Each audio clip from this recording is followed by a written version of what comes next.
하나님 말씀 보시겠습니다. 출애굽기 28장 1절에서 43절입니다. 한 절씩 교독하겠습니다. 너는 이스라엘 자손 중 내 형 아론과 그의 아들들 곧 아론과 아론의 아들들 나답과 아비후와 엘라살과 이다마를 그와 함께 내게로 나오게 하여 나를 섬기는 제사장 직분을 행하게 하되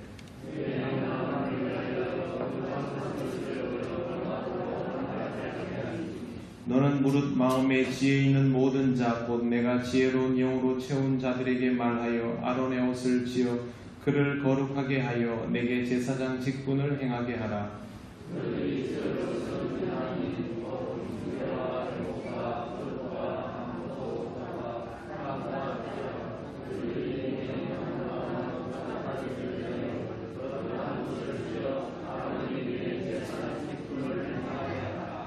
그들이 쓸 것은 금실과 청색, 자색, 홍색 실과 가늘게 본 배실이니라.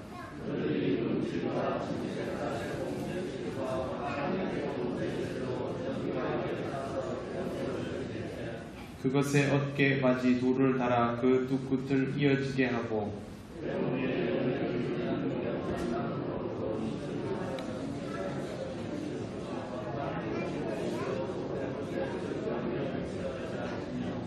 호마노 2개를 가져다가 그 위에 이스라엘 아들들의 이름을 새기되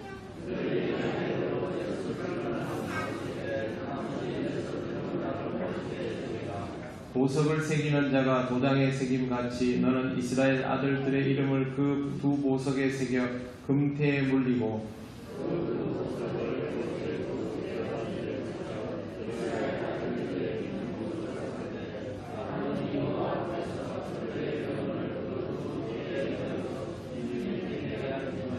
너는 금으로 태를 만들고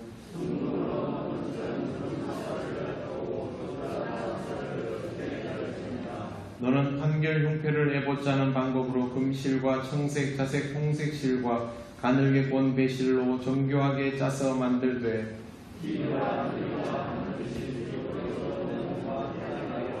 그것에 네 줄로 보석을 물리되 첫 줄은 홍보석, 황옥, 녹주옥이요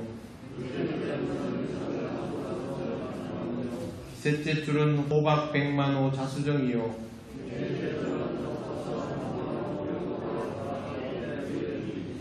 이 보석들은 이스라엘 아들들의 이름대로 12이라 보석마다 12지파에 한 이름씩 도장을 새기는 법으로 새기고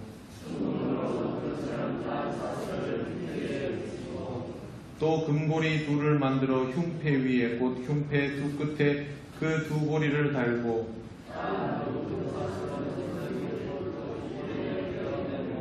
두 따은 사슬의 다른 두 끝을 에봇 앞 두 어깨바지 금태에 매고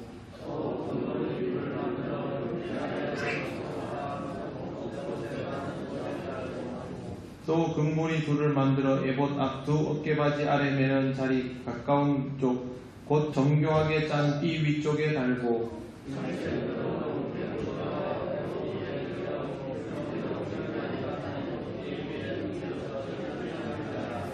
아론이 성소에 들어갈 때에는 이스라엘 아들들의 이름을 기록한 이 판결 흉패를 가슴에 붙여 여호와 앞에 영원한 기념을 삼을 것이니라.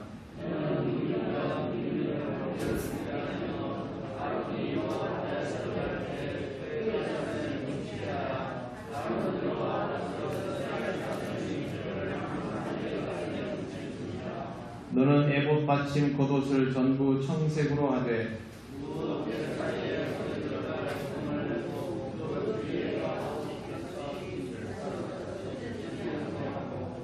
그 옷 가장자리로 돌아가며 청색, 자색, 홍색 실로 석류를 수놓고 금방울을 반겹을 두어 달되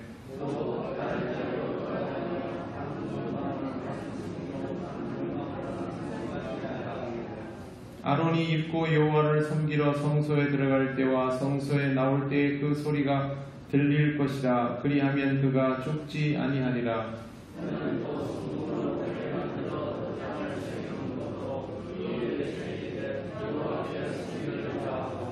그 패를 청색 끈으로 관 위에 매되 곧 관 전면에 있게 하라.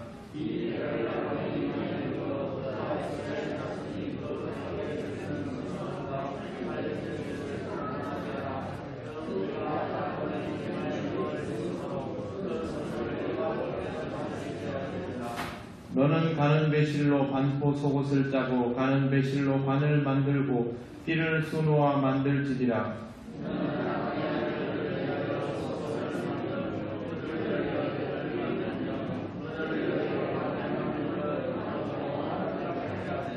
너는 그것들로 내 형 아론과 그와 함께한 그의 아들들에게 입히고 그들에게 기름을 부어 위임하고 거룩하게 하여 그들이 제사장 직분을 내게 행하게 할지며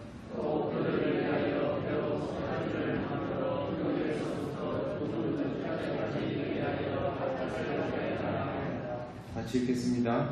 아론과 그의 아들들이 회막에 들어갈 때나 제단에 가까이 하여 거룩한 곳에서 섬길 때에 그것을 입어야 죄를 짊어진 채 죽지 아니하리니 그와 그의 후손이 영원히 지킬 규례니라. 아멘. 기도드리겠습니다. 하나님 감사합니다. 오늘도 하나님께서 우리에게 주시는 이 말씀을 잘 듣고 하나씩 깨우치기를 원합니다. 성령님 우리를 인도하여 주셔서 말씀의 의미들을 잘 알게 하옵소서. 예수님 이름으로 기도드립니다. 아멘. 굉장히 덥죠? 제가 여기 와서 거의 기록인 것 같아요. 날씨가 연일 이 정도인 건. 이틀은 대구 갔습니다. 예전에 제가 대구 살 때 딱 이 느낌이었습니다. 방송실 혹시 되시면 화면을 한번 계속 이것만 쳐다보시면 안 되고요. 그 이미지를 좀 이제 도움을 받으시라고 제가 그림을 준비를 해 두었습니다. 그래서 제가 설명을 드리면 가끔씩 여기를 보시면서 아 이게 대충 이런 모양이구나 그렇게 생각을 하시면 되겠습니다. 네, 이스라엘 대제사장의 예복입니다. 오늘 우리가 굉장히 길게 읽은 내용인데요. 이걸 여러분들한테 어떻게 설명을 드리면 덜 지루할까 고민을 하다가 그림을 보여드리면 조금 이해가 되실 것 같아서 그렇게 준비를 했습니다. 귀로는 제 얘기를 잘 들으셔야 됩니다. 제일 먼저 오늘 말씀에 이렇게 되어 있습니다. 너는 아론과 그의 아들들을 나오게 하여 나를 섬기는 제사장의 직분을 행하게 하되 그렇게 되어 있습니다. 하나님께서 모세와 아론과 그의 자손들을 나오게 하고 아론의 혈통을 부르시는 것은 그들을 제사장으로 세워서 쓰기 위함입니다. 근데 여기에서 제사장의 역할이 무엇인가 단서가 나와 있습니다. 그건 나를 섬기는 자입니다. 하나님이 직접 하신 말씀이 제사장의 역할은 나를 섬기는 자입니다. 백성의 입장에서는 그들이 종교 지도자이고 이스라엘을 대표하는 사람들이지만 그들의 본연의 모습은 하나님을 섬기는 자입니다. 하나님을 섬긴다라는 말은 하나님을 위한다는 뜻도 됩니다. 원래 이 제사장이라는 말은 히브리어로 코헨입니다. 코헨은 카한이라는 말에서 나왔는데 이 말은 예언하다라는 어원을 가지고 있습니다. 그러면 제사장의 역할은 하나님의 뜻을 백성에게 전달하는 그런 일을 하는 것이 제사장의 역할이죠. 근데 하나님의 뜻을 백성에게 전달을 제대로 하는 것이 하나님을 잘 섬기는 것이 되는 겁니다. 하나님이 하나님의 종에게 요구하는 것은 이 일을 해라 저 일을 해라 그런 것보다 하나님의 뜻을 그걸 알지 못하는 백성에게 잘 전달해라 거기에 본연의 임무가 있다라고 생각하시면 됩니다. 그렇게 전달을 하면 제사장은 하나님과 백성 사이에서 중재자의 역할을 하게 됩니다. 궁극적으로는 하나님의 사람이죠. 하나님을 위한 사람입니다. 주한미군이 우리나라에서 방위에 담당하는 역할이 매우 큽니다. 하지만 그들은 궁극적으로 미군이지 한국군은 아닙니다. 우리 군의 통제를 받지 않죠. 결정적인 순간이 되면 미국의 통제를 받아서 모든 것을 결정하게 되어 있습니다. 소속이 어디냐라는 것은 바로 그런 문제이죠. 제사장의 소속이 어디입니까? 백성입니까? 하나님입니까? 하나님입니다. 그렇기 때문에 제사장은 하나님의 뜻을 전달하는 것이 우선이지 백성의 뜻을 하나님께 요구하는 것이 우선이 아닙니다. 그리고 더 나아가서는 제사장의 역할은 하나님께서 전달하라고 하는 내용을 전달해야지 백성이 듣고 싶어하는 것을 전달하면 안 되는 것이죠. 아론과 그의 혈통이 모세가 자리를 비웠을 때 백성들이 요구하는 바에 맞추어서 우상을 만들고 하는 게 절대 하지 말아야 할 일입니다. 그게 이 시대로 말하면 뭐가 되냐면 회중들이 교회에서 하나님의 말씀을 들을 때 듣기 편한 게 많겠습니까? 불편한 게 많겠습니까?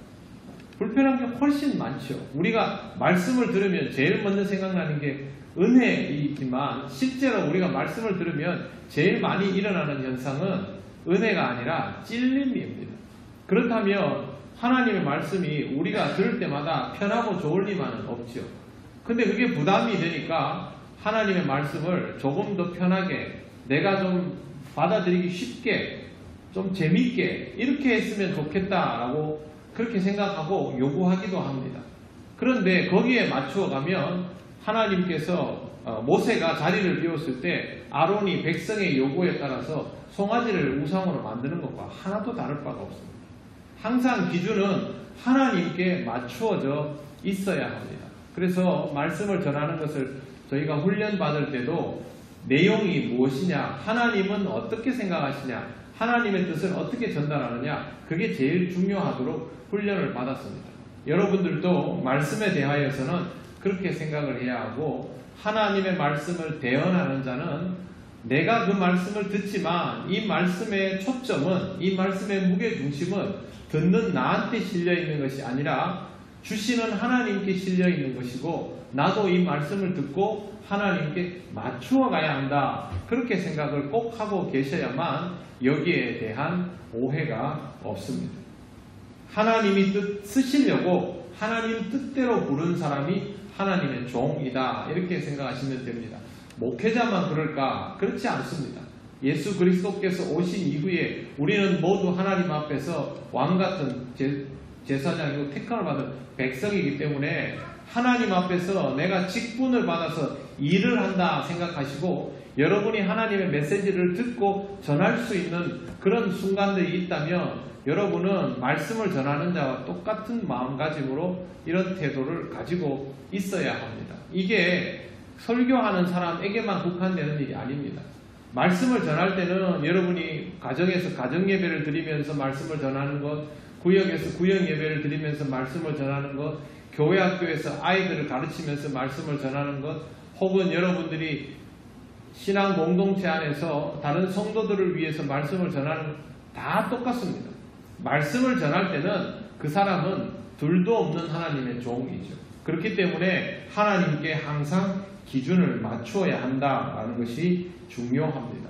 이렇게 선택하기 위해서 하나님께서 아론의 혈통을 부르셨고, 아론의 아들 나답과 아비후, 엘라살과 이다말을 함께 부르셔서 제사장의 직분을 행하게 했습니다. 그 다음에 나오는 것이 제사장의 옷인데요. 아론을 위하여 거룩한 옷을 지었습니다. 오늘 말씀에도 보시면 2절에 보시면 내 형 아론을 위하여 거룩한 옷을 지어 영화롭고 아름답게 할지니, 그렇게 되어 있습니다. 어떤 옷을 지어 입히면 영화롭고 아름다울까요? 유명 디자이너를 불러가지고 하면 영화롭고 아름다워지겠습니까? 그렇게 될 수는 없죠. 왜 그러냐면 여기에 나오는 영화롭고 아름답다는 말은 보기에 그렇다는 것이 아니라 그 의복, 복식을 보면 그런 마음이 든다라는 뜻이지 외형상으로 그렇다라는 의미는 아닙니다. 그렇기 때문에 여기에 나오는 영화롭고 아름다운 옷, 거룩한 옷은 화려한 옷이 아니라 말 그대로 거룩한 옷입니다. 근데 제사장의 의복 여러분 보시기에 어떻습니까? 수수합니까? 화려합니까? 화려하죠. 화려하게 만들었습니다. 색깔실을 이렇게 하다 보니까 그렇게 만들어졌지요. 이것도 하나님이 다 알려주신 대로 그렇게 만들어서 화려해졌습니다. 그런데 이러한 것들을 만들 때 제일 중요한 것이 기술입니까? 아니면 이걸 만들 때 가지고 있는 마음가짐입니까? 마음가짐이죠. 이 의복을 볼 때는 어떻습니까? 입을 때는 어떻습니까? 똑같습니다. 마음가짐이 더 중요한 것입니다. 그래서 3절에 이렇게 되어 있습니다. 너는 무릇 마음의 지혜 있는 모든 자, 곧 내가 지혜로운 영으로 채운 자들에게 말하여 아론의 옷을 지어 그를 거룩하게 하여 내게 제사장 직분을 행하게 하라. 너는 옷 잘 만드는 사람을 선택해서 옷을 짓도록 하라. 그게 아니고요. 마음의 지혜 있는 자, 곧 내가 지혜로운 영으로 채운 자들, 이 사람들을 선택해서 옷을 지으라. 그렇게 하고 있습니다. 이 말은 하나님께서 하나님의 일을 하실 때 어떤 사람을 쓰기를 원하시는지를 알 수 있는 내용입니다. 우리는 이런 것들을 생각할 때 제일 먼저 기능을 생각을 하죠. 옷을 만들려면 잘 만들어야 되고 예쁘게 만들어야 되고 화려하게 만들어야 되고 보기 좋아야 되고 뭐 이렇게 나오죠. 하나님의 일을 할 때도 마찬가지입니다. 노래를 교회에서 찬송을 부르면 노래 잘 불러야 되고 그림을 그리면 잘 그려야 되고 일을 하면 완수를 잘해야 되고 그게 우리는 항상 우선이라고 생각을 합니다. 그러나 오늘 말씀에 비추어서 보면 하나님께서 그런 일을 하게 시키는 자는 노래를 잘 부르는 사람, 그림을 잘 그리는 사람, 일을 잘 해내는 사람, 그런 사람이 아니라 무릇 마음에 지혜 있는 자입니다. 내가 지혜로운 영으로 채운 자들입니다. 하나님의 일은 그래서 기능이 우선이 아닙니다. 하나님의 지혜가 얼마나 있는가가 우선이지 절대 기능이 우선이 아닙니다. 그러면 무조건 기능 좋은 사람만 모으면 되죠. 문제가 발생합니다. 교회 일은 기능만 가지고 해놓으면 나중에 돌이킬 수 없는 상황이 됩니다. 교회에 직분자를 세울 때 여러분 무엇을 보십니까? 하나님께서 어떤 기준을 원한다고 생각하십니까? 똑같은 겁니다. 오늘 말씀에 있는 것처럼 무릇 마음의 지혜 있는 자, 곧 내가 지혜로운 영으로 채운 자, 이게 하나님께서 일꾼을 세우시는 방법입니다.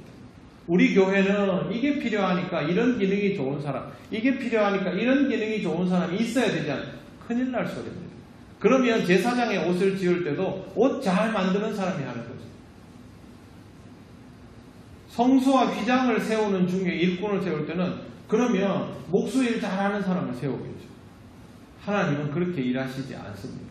하나님의 뜻을 잘 분별하고 하나님이 어떤 의미로 이걸 하게 하라는지를 이해하는 사람, 그런 사람을 세우는 겁니다. 안타깝게도 이스라엘은 시간이 지나면서 이런 복식의 화려함을 점점 더해갑니다. 잘못 이해하고 있는 것이죠. 교회는 어떻습니까? 교회는 이런 의미들을 잘 이해하고 교회의 일들을 하고 일꾼을 세워갑니까? 그러면 좋겠지만 그렇지 못할 때가 훨씬 더 많이 있습니다. 교회도 언젠가부터 잘하는 사람이 필요해진 그런 공간이 되어버리는 것이죠. 잘하는 것도 중요합니다. 그러나 잘하는 것은 1순위가 아니고 그 다음 순위입니다. 제일 먼저 필요한 것은 하나님께 맞추어 하는이 1순위고 그 다음이 잘하는 일입니다. 그렇게 해야 하나님의 일이 문제가 발생하지 않습니다. 여러분 자신이 교회 일을 할 때에도 또 마음을 모아서 교회에서 함께 일을 해 나갈 때에도 교회에 일꾼을 세울 때에도 다른 걸 먼저 보지 마시고 항상 내 마음에 하나님의 지혜가 있는가, 또 나와 함께 일하는 사람들 우리 모두에게 하나님의 지혜로운 영이 있는가, 또 이 교회를 책임지고 나갈 사람들에게 하나님의 지혜가 있는가, 이것부터 보셔야 됩니다. 그렇지 않으면 나중에 큰 시험에 들 수 있습니다. 여러분 그래서 이 말씀을 꼭 기억하시길 바랍니다. 그냥 보고 있으면 뭐 옷 만드는 사람 세우라는 얘기구나 싶지만 그게 아니라 이 말씀은 이스라엘에서 가장 중요한 직분인 대제사장이 입을 옷을 하나님의 뜻에 합당하게 만들기 위해서 최우선의 조건이 이거다라는 것이죠. 그러니까 우리가 하나님의 일을 정말 중요하다고 여기는 하나님의 일을 제대로 수행하기 위해서 사람에게 있어야 할 꼭 필요한 조건이 무엇인가? 오늘 말씀에 나와 있는 하나님의 지혜로운 영으로 가득 차 있는 것, 그게 제일 중요한 것입니다. 이렇게 해야만 하나님이 원하는 방식대로 제대로 진행이 되고 그림을 잘 못 그려도 그게 아름다운 그림이 되는 것이고요. 노래를 조금 못 부르더라도 아름다운 찬양이 되는 것이고, 일의 완성도가 좀 떨어지더라도 은혜로운 역사가 일어나게 되는 것입니다. 그래서 이 부분을 항상 먼저 기억을 하시기를 바랍니다. 이제 제사장의 옷에 대한 설명이 나옵니다. 옷은 크게 이렇게 되어 있습니다. 흉패, 에봇, 겉옷, 반포 속옷, 관, 띠 이렇게 되어 있습니다. 그림을 한번 보시면요. 제일 안에 물론 속옷이 있습니다. 속옷이 있고 그 다음에 여기 보시면 밑에 겉옷이 있죠. 파란색 겉옷. 겉옷이 있고 그 위에 조끼 형태로 된 옷이 있고 조끼 형태로 된 옷 위에 어깨에 두르는 띠가 있습니다. 이런 것들이 전부 의미가 하나씩 있습니다. 그런 부분들을 설명을 드리겠습니다.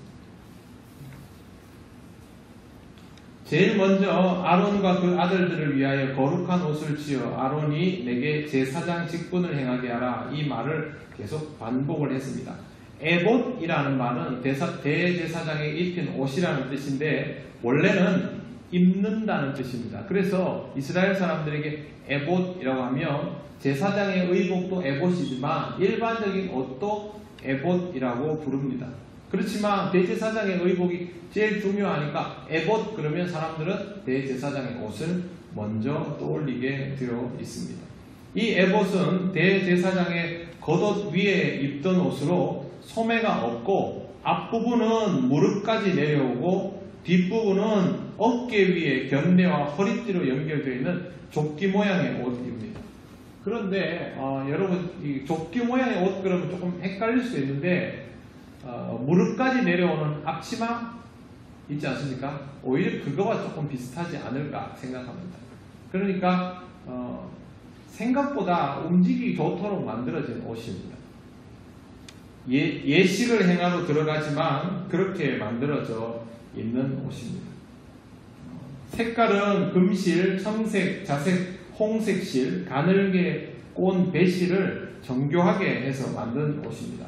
일반적인 이 당시의 의복은 이렇게 정교하게 만들지도 않고 고급스럽게 만들지도 않습니다. 보통의 옷은 통옷이었죠. 하지만 여기에는 정성을 많이 들였습니다. 에봇과 흉패는 구별을 해야 됩니다. 에봇은 방금 말씀드린 앞치마, 긴 앞치마 비슷한 조끼 형태의 옷이고 흉패는 가슴에 지난번에 말씀드렸죠. 보석 12개 있는 저게 흉패입니다. 저 안에 우림과 둠밈을 두었다라는 것을 이전에 말씀을 드린 적이 있습니다. 중요한 것들은 뭐냐면 구절을 한번 보시겠습니다. 구절에 보시면 이렇게 되어 있어요. 호마노 2개를 가져다가 그 위에 이스라엘 아들들의 이름을 새기되 그들의 나이대로 6 이름을 한 보석에 나머지 6 이름은 다른 보석에 새기라. 그렇게 되어 있습니다. 그리고 또 뭐가 나오냐면 21절 보십시오. 이 보석들은 이스라엘 아들들의 이름대로 12이라 보석마다 12지파에 한 이름씩 도장을 새기는 법으로 새기고 이름을 보석에 새기라는 말이 9절에도 나오고 21절도 나옵니다. 그런데 헷갈릴 수 있는데 이렇게 구별하시면 돼요. 지금 이 에봇 위에 에봇에 여기 어깨띠가 있죠. 이 어깨띠 위에 여기 양쪽에 보석이 하나씩 있습니다. 그리고 거기에 금태가 둘러져 있습니다. 그러면 이 보석에다가 이스라엘 형제들 말은 야곱의 12아들을 지칭하는 것이죠. 그걸 한쪽에 전승에 의하면 한쪽에는 1번부터 6번, 한쪽에는 7번부터 12번 그렇게 해서 2개를 이렇게 새긴다라는 뜻입니다. 여기에 지파 숫자대로 12개를 새기는 것과는 별개입니다. 그래서 9절과 21절을 헷갈리시면 안 돼요. 꼭 기억을 하십시오. 9절은 어깨에 있는 띠 위에 보석 2개를 얹고 거기에 한쪽에 6지파씩 이렇게 새기는 거고 21절에는 흉패 안에 있는 12개의 보석에 각각 보석마다 하나씩 이름을 새기는 겁니다. 구별이 되셨죠?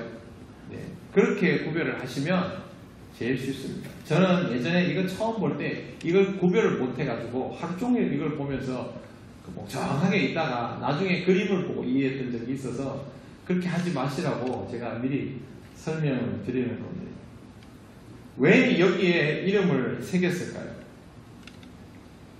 하나님께서 이스라엘 백성들을 이 이름에서부터 출발시키셨다라는 것을 기억하도록 하는 겁니다. 처음에는 야곱의 아들들의 이름 해가지고 보통 이름들 아니겠습니까? 아들이 뭐 12이든 뭐 24이든 네, 저기 나오는 게 흉패에 나오는 이름들. 이거는 각각의 보석마다 지파 이름이 새겨져 있는 거예요. 근데 그 위에 보이시죠? 네, 제가 그림 준비 안 했는데 방송실에서 잘 찾아주셔서 고맙습니다. 저 어깨에 보이는 두 개의 보석, 이게 제가 처음에 말씀드린 한쪽에 6개, 6개입니다. 이렇게 이름이 나오는 이유는 이 이름에서부터 너희가 시작되었고 오늘에 이루고 있으니 그것을 잘 기억하라. 여기에 이름이 얹어져 있는 이 사람들이 뭐 다 하나님 앞에서 신앙생활을 다 잘했다고 볼 수도 없지만 하나님께서 이 부족한 민족을, 이 부족한 집안을 선택하여 주셔서 지금까지 인도하여 주시고 민족을 이루게 하셨지 않습니까? 그렇게 해서 지금 이집트에서부터 나와서 광야에서 하나님과 독대하고 있죠. 그래서 이 이름을 기억하라는 것입니다. 저는 이 말씀을 보면서 그런 생각을 했습니다. 지금 내 이름은 아무것도 아니지만 세월이 가면 내 이름도 믿음의 민족을 이루고 믿음의 지파를 이루는 그런 이름이 될 것이다. 그 생각을 딱 했습니다. 실제로 저희 집 같은 경우에도 제가 지금 기억하기로 우리 집은 신앙의 역사가 100년이 넘습니다. 저희 증조할아버지 때부터 시작했으니까. 그때는 한 명이었죠. 한 명. 하나님에 대해서 잘 알지도 못하고 아들을 낳고 싶은 한 명이었습니다. 그러나 거기서부터 시작해서 믿음의 역사가 100년이 넘어가니까 온 집안이 다 믿는 자이고 다른 사람들에게 복음을 전하는 사람이 되고 교회에 중요한 일꾼들이 되어서 그렇게 살아가고 있지 않습니까? 또 100년이 지나고 200년이 지나면 어떻겠습니까? 거기에서 더 많은 확장이 일어나겠죠. 그러한 일들이 일어나는 것입니다. 그래서 우리는 우리가 살아가고 있는 그 시대에 하나의 이름에 불과할 수 있지만 우리 스스로가 이렇게 에봇에 붙어있는 보석에 새겨진 이름 중에 하나인 것처럼 그런 마음으로 살아가고 또 여러분들의 후손이 그렇게 여러분의 이름을 기억해 줄 수 있으면 그것이 가장 아름다운 믿음의 역사가 될 거라고 생각합니다. 저는 여러분들이 그동안의 역사 속에서 믿음을 잘 지켜온 것이 후손들에게 말할 수 없이 큰 복이 되어 있다라고 확신하는 사람입니다. 저는 그 복을 누리고 살아왔기 때문에 여러분의 후손도 당연히 그렇게 복을 누리게 될 것이라고 믿습니다. 여러분 매일매일 자녀들 위해서 기도하지 않습니까? 신앙이 흔들릴 만한 어려운 상황에서도 하나님 앞에서 흔들리지 않으려고 애쓰지 않습니까? 여러분이 그렇게 애쓰고 수고하는 거 자식들이 알 듯 모를 듯 합니다. 기도하는 거 부모가 얼마나 나를 위해서 기도할까 잘 모릅니다. 지금은. 저도 몰랐습니다. 그러나 세월이 가고 나면 다 알게 됩니다. 그게 지금 뭐 앉혀놓고 신앙생활 잘해라, 교회 빠지지 마라 이런 말을 매일 못하더라도 부모님이 하나님 앞에서 그렇게 붙들려 있었다는 것을 나중에 알게 되면 자기도 그렇게 살아야 된다는 걸 알게 됩니다. 이스라엘이 뭘 얼마나 잘했다고 지금 하나님의 택정하심을 그렇게 입습니까? 그거 아닙니다. 하나님이 너를 붙들었다 하고 붙들어서 이름 딱 붙여놓은 거 아닙니까? 그렇게 세월이 가면 하나님 앞에서 믿음의 혈통으로 살아가게 되는 것입니다. 그게 바로 여기 어깨에 붙어있는 6형제의 의미입니다. 하나님이 너를 불렀고 이스라엘을 대표하는 제사장은 그 민족을, 이 민족을 12지파를 어깨에 울러매고 지성소로 들어가는 겁니다. 그러면 제사장은 혼자 있죠. 혼자 들어가지만 어떻게 들어가는 겁니까? 이스라엘을 짊어지고 들어가는 겁니다. 자, 이스라엘을 짊어지고 제사장이 지성소로 들어가면 그러면 이 제사장만, 대제사장만 하나님과 독대하는 겁니까? 아니면 대제사장이 혼자 들어가지만 이스라엘 민족이 하나님과 대면하는 것입니까? 1번입니까? 2번입니까? 2번이죠. 대제사장 한 명만 들어가지만 하나님께서 이렇게 알려주신 대로 이스라엘 지파의 이름을 얹고 대제사장이 들어간다는 의미는 대제사장이 혼자 하나님을 대면함에도 불구하고 실제로 이 만남은 하나님과 이스라엘 민족의 만남이라는 뜻입니다. 그래서 이 보석의 의미가 그렇게 중요한 것입니다. 그러면 이스라엘 백성은 지성소 안에는 들어가지 못하고 앞에 바깥에 휘장 안에 그렇게 있지 않습니까? 뜰에 있고. 그러면 이 사람들은 어떤 마음이어야 하겠습니까?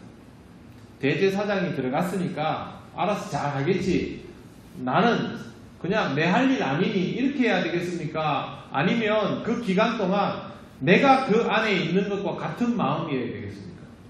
후자이죠. 이스라엘은 그렇게 해야 되는 겁니다. 하나님의 일을 할 때 하나님께서 세운 종을 통해서 하나님이 그 민족을, 이 공동체를 만나시고 말씀을 주시고 그렇게 길을 열어주시면 그건 그 사람만을 만나는 것이 아닙니다. 전체를 만나는 것이죠.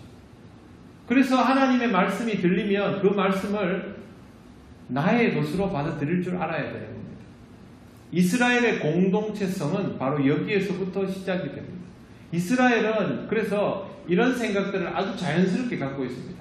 하나가 곧 전부이고 전부가 곧 하나입니다. 한 사람이 들어가도 모든 이스라엘이 하나님을 만나러 들어간 것이고 모두가 움직이면 그것이 곧 하나이기도 한 것이죠. 이스라엘은 전쟁할 때도 이런 마음으로 전쟁했습니다. 이슬람하고 전쟁했던 거 기억나시죠? 예전에 1970년대인가요? 아랍과 이스라엘의 중동 전쟁이 있었지 않습니까? 사실은 객관적인 전력으로는 비교도 되지 않지만 이스라엘이 그 전쟁에서 밀리지 않았습니다. 오히려 아랍은 그 전쟁이 끝난 이후에 내분이 일어났습니다. 지금도 이슬람은 안에서 자기들끼리 내분이 있습니다.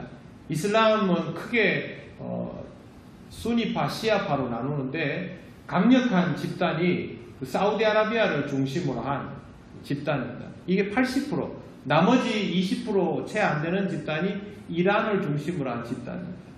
같은 것인들 보여도 이쪽에서는 이쪽을 조금 이제 정통이 아니다라고 보고 이쪽은 이쪽을 또 좋지 않게 보고 이 안에서 계속 갈등이 일어납니다. 그래서 아랍이 굉장히 큼에도 불구하고 실제로 하나가 되지를 못합니다.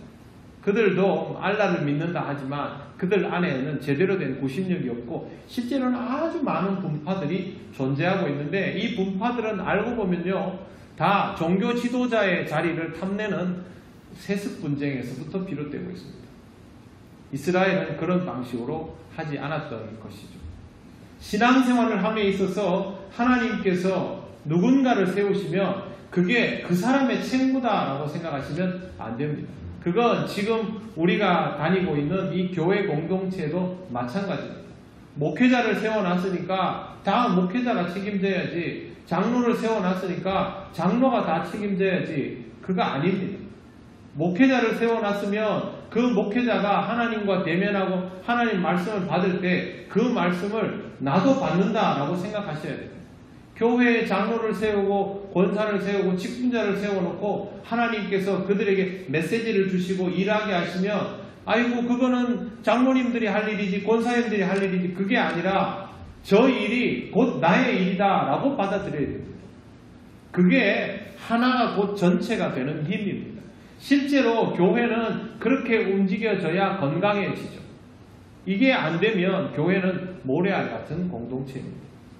대제사장 한 사람이 들어갈 때 그 대제사장의 마음을 모든 제사장과 레위인들이 똑같이 가지고 느끼고 성수 안에 들어가지 못하는 일반 회중들도 똑같은 마음으로 느끼면서 하나님 앞에 집중할 때 이스라엘은 온전히 하나가 되었다는 사실, 그걸 할 수 있도록 하나님께서 대제사장의 어깨 위에 12 이름을 새기도록 하셨다는 것, 그걸 꼭 기억을 하시기를 바랍니다. 그 다음에 흉패에 나와 있는 보석 있죠. 네. 이 보석은 하나는 어깨에 얹혀져 있고요. 이거는 가슴에 있어요. 하나님께서, 학자들은 그렇게 해석합니다. 하나님께서 이걸 가슴 자리에 주신 것은 하나님께서 이스라엘을 사랑하신다라는 의미로 해석합니다. 그런데 사랑만 하시는 게 아니고 여기에 우림과 둠밈이라는 게 있습니다. 우림과 둠밈에 대해서는 상세하게 밝혀져 있는 부분은 없지만 이걸 판결 흉패라고 부릅니다. 그렇다면 항상 하나님의 말씀을 기준 삼아서 이스라엘 12지파는 하나님의 뜻에 합당하게 세워져 가야 한다. 하나님은 그런 이스라엘을 사랑하신다. 이런 의미가 되는 것입니다. 그렇기 때문에 이 보석 안에 그런 의미가 있다라는 것을 꼭 기억을 하시면 좋겠습니다. 여기 보석의 이름이 굉장히 많이 나오는데요. 저는 아무리 봐도 이 보석이 무슨 뜻인지를 잘 몰라서 찾아봤는데 학자들이 뭐라고 설명하냐면 여기에 나오는 보석의 이름을 현대적인 것과 적용을 시켜 놓으면 현대에서 이 사랑받는 보석의 이름을 갖다 붙여 놓으면 옛날에 그 보석과 지금 우리가 생각하는 이게 맞느냐? 그렇지 않다는 거예요. 번역을 해 놓아도 이 보석과 지금 어떤 것이 맞는지를 맞추기가 어렵답니다.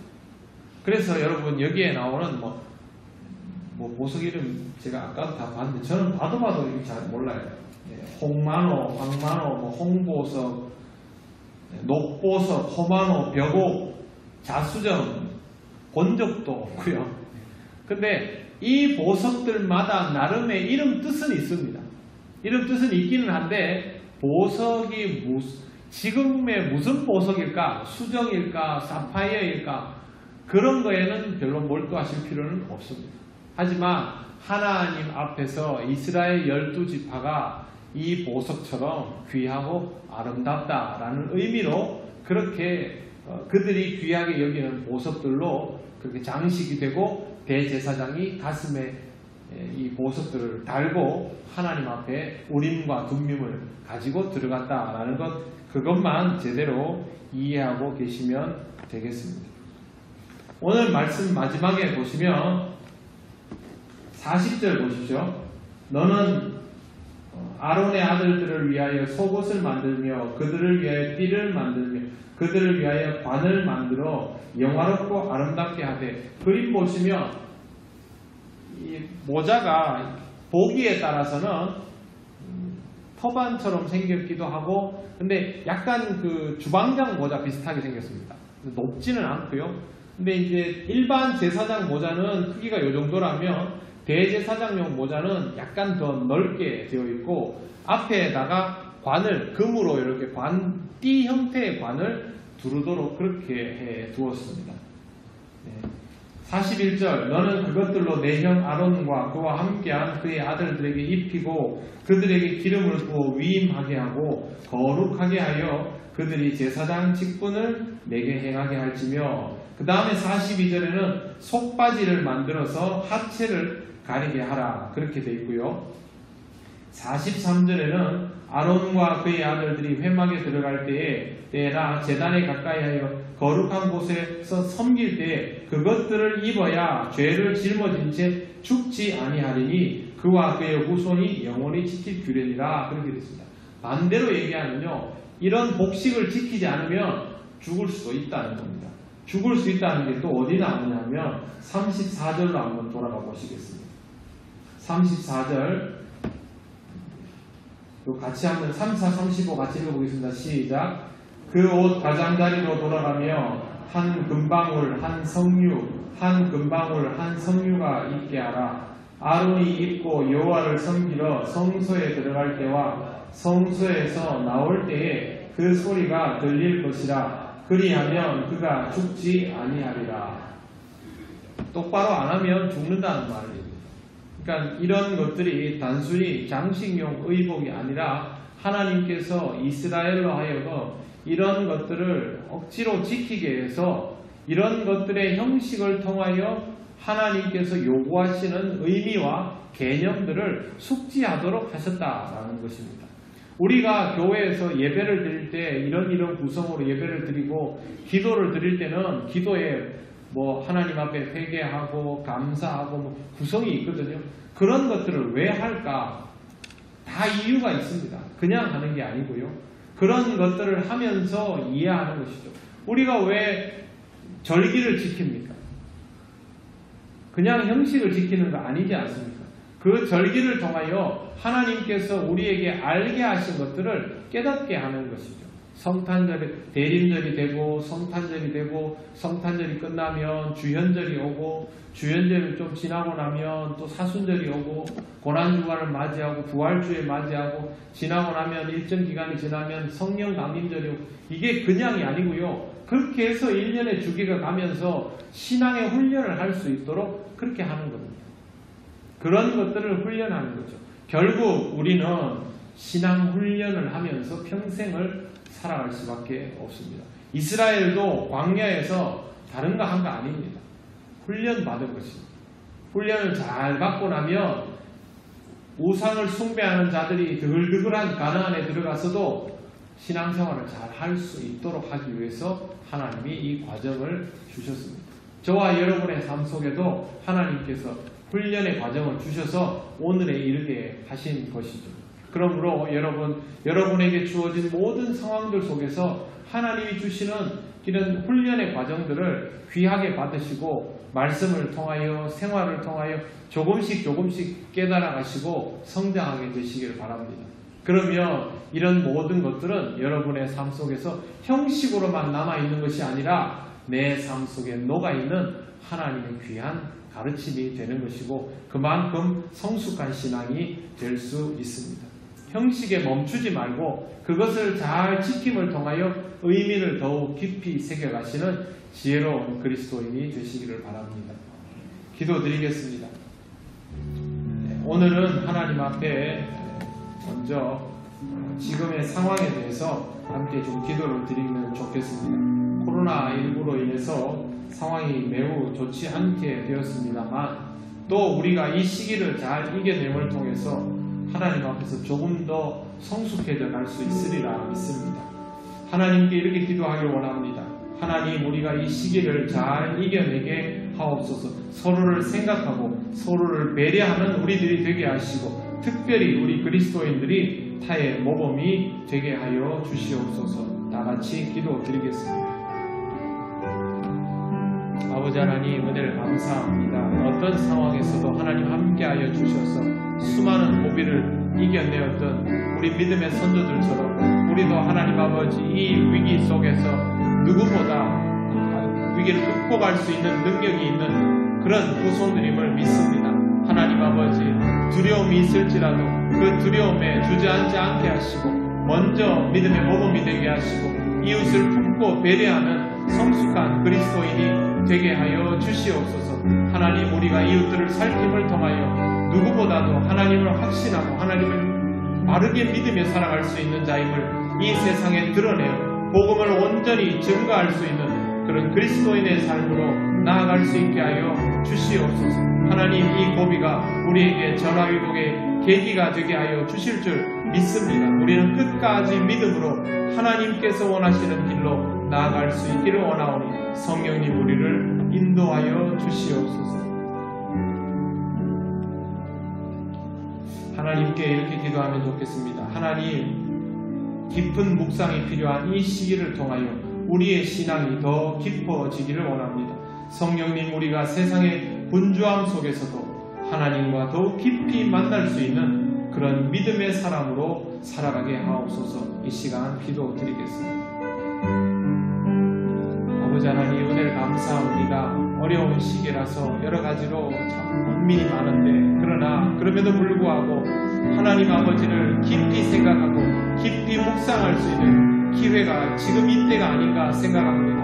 하나님 앞에 더욱 열심히 기도하고 하나님을 더욱 깊이 생각하는 우리들 되게 하여 주시옵소서. 세상의 걱정과 근심에만 붙들려 있지 않게 하시고 하나님을 만나지 못했던 시간들을 하나님 앞에서 회복할 수 있는 우리들 되게 하셔서 하나님의 기쁘신 뜻을 깨닫게 하시고 하나님이 우리에게 원하시는 길을 알게 하셔서 그 길을 갈 수 있는 지혜로운 우리들 되게 하여 주시옵소서.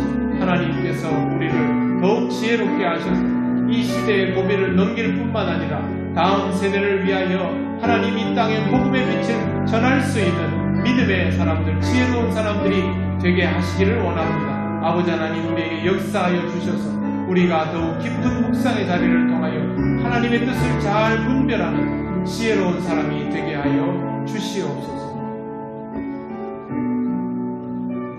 우리가 함께 신앙생활하는 우리 믿음의 형제자매들, 우리 교우들 위해서 이 시간 기도하면 좋겠습니다. 하나님 아버지, 어려움을 겪고 있는 우리 교우들을 하나님 지켜주시옵소서. 우리 믿음의 형제자매들 하나님의 도우심을 바라며 잘 견딜 수 있게 하시고 믿음 흔들리지 않게 하시며 은혜로 삶을 채워주시옵소서. 서로를 위하여 이 시간 기도드리겠습니다. 아버지 하나님, 은혜를 감사합니다. 하나님께서 우리에게 함께 동역하게 하여 주신 우리 믿음의 형제자매들 아버지 하나님 붙들어 주시기를 원합니다.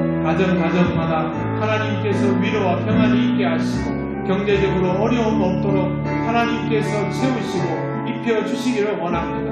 아버지 하나님, 이 어려운 시기를 통하여 시험에 들기보다는 하나님의 뜻을 더욱 잘 분별하고 서로를 위하여 중보하고 서로와 사랑을 나누며 함께 살아가는 힘을 느낄 수 있는 우리 교회가 될 수 있도록 하나님 인도하여 주시옵소서. 하나님께서 우리와 함께하여 주셔서 지금까지 이 어려움을 잘 감당하여 싸우니 앞으로의 시간도 하나님 우리가 서로 함께함을 느끼며 믿음으로 하나 되어 나아갈 수 있도록 아버지 하나님 인도하시고 역사하여 주시옵소서. 하나님 우리를 지키시고 또 도와주실 줄 믿습니다. 아버지 하나님, 은혜를 감사합니다. 우리의 믿음이 얼마나 작은지를 여실히 느끼며 지난 몇 달을 보내었습니다. 그럼에도 불구하고 하나님 아버지, 여전히 우리가 하나님을 향한 간절한 소망이 있음을 또 한 번 느끼며 이 시간 하나님 앞에 기도 올립니다. 아버지 하나님, 어려움에 처한 이들을 하나님께서 위로하여 주시고 우리가 함께 이 고비들을 잘 이겨내게 하시고 특별히 우리 그리스도인들이 하나님 이 사회 속에서 아름다운 모범이 될 수 있게 하셔서 장차 이 길이 이 땅의 복음이 더욱 잘 전해질 수 있는 귀한 계기가 될 수 있도록 아버지 하나님 역사하여 주시옵소서. 하나님, 이 시기를 통하여 우리의 믿음이 더욱 깊어지기를 원합니다. 분주하다는 핑계로 하나님과의 깊은 교제를 나누지 못했는데 그것을 이 시기에 할 수 있기를 원합니다. 아버지 하나님, 잠시 멈추어 서 있는 동안 하나님 앞에 더욱 깊이 있게 나가는 기도와 말씀의 자리가 있도록 역사하여 주셔서 하나님의 뜻을 더욱 잘 분별하는 우리가 되게 하옵소서. 사랑하는 우리 통영교회 모든 성도들, 하나님 그동안 눈동자처럼 보호하여 주신 것을 감사합니다.